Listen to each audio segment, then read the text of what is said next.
Hello mga mami, ngayon ay gagawa po tayo ng ating cake. Tara, samahan nyo ako. Hope samahan nyo ako hanggang dulo ng aking videos kasi medyo mahaba-haba po tong ating video. So ngayon ay gumamit tayo ng vanilla chiffon sa paggawa po ng ating cake. So ang ating frosting ay ginamitan ko ng ICC Whipped Cream. Ang lapad po ng ating tinapay ng cake ay nasa 8 inches at ang kapal po ng ating tinapay ay nasa 7 inches. So ngayon ay nagpapakinis po tayo ng ating frosting para maging magandang tingnan. So ayan, kinukuha natin yung mga existing na frosting sa taas ng ating cake. So ayan.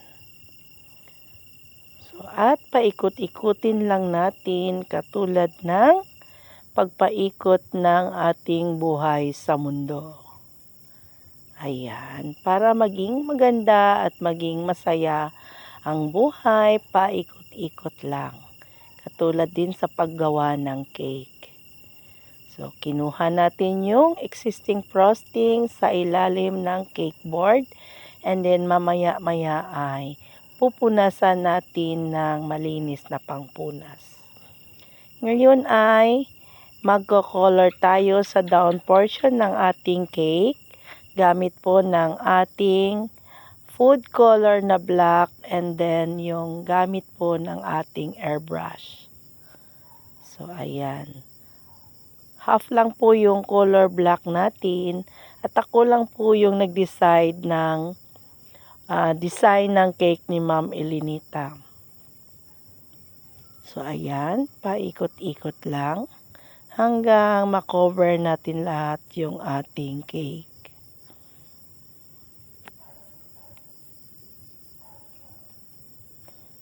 So ayan.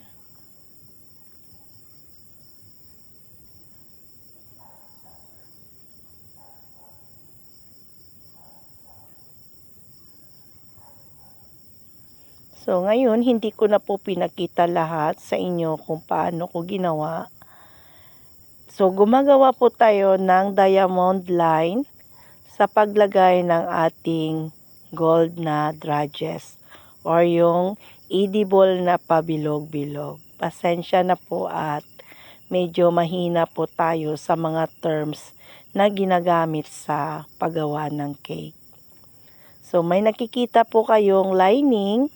Yung nakikita nyo pong lining na gold sa taas, yan po ay ginamitan natin ng paintbrush gamit po ng edible silver dust. So sa paggamit po ng edible silver dust, gagamit po tayo ng gin. So yes po, gin, as in gin yung iniinom na gin bilog. So hindi po yun nakakaapekto sa lasa ng ating tinapay. Yun po ang isang recommendable ng mga baker sa paggawa ng mga kakailanganin sa paggawa ng silver dust sa cake or yung sa edible. So minsan ginagamit din yan sa pag-delete ng mga existing color doon sa ating fondant. So mayroon pang ibang substitute niyan, pero recommendable po yung gin. So ngayon, gumagamit po tayo ng gold na drudges sa paglagay ng ating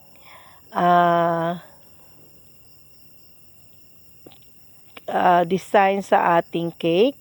And then ngayon ay naglalagay po tayo ng lato-lato balls. Ito po ay artificial po na cake design. So, nilagyan din po natin ng artificial na bulaklak po yung top ng ating cake.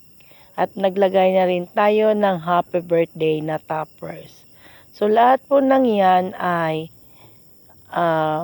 gamit lang po ng ating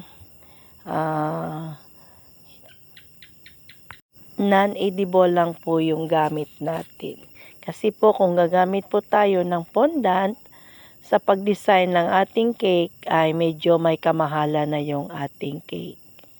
So ngayon ay tinatago natin yung sa ilalim yung mga chismis ng ating cake. So nilalagyan po natin ng edible silver dust gamit din po ng gin. So hinahaluan po ng gin yung ating edible silver dust para po didikit sa ating frosting sa cake. So, don't worry po mga mami at hindi po nakakaapekto yan sa lasa ng ating cake. So, ayan. So, itatago natin yung mga existing na mga color na nalagay dyan sa pag-spray natin para maging maganda kagaya ko. Ayan, paikot lang po hanggang matapos natin yung ating makover natin lahat yung sa ilalim ng ating cake. Ayan. So, yan na po yung ating cake. Salamat po sa pagsama sa mahaba at wala kong kwentang voice over. Please follow, like, and share po sa mga videos ko. Bye!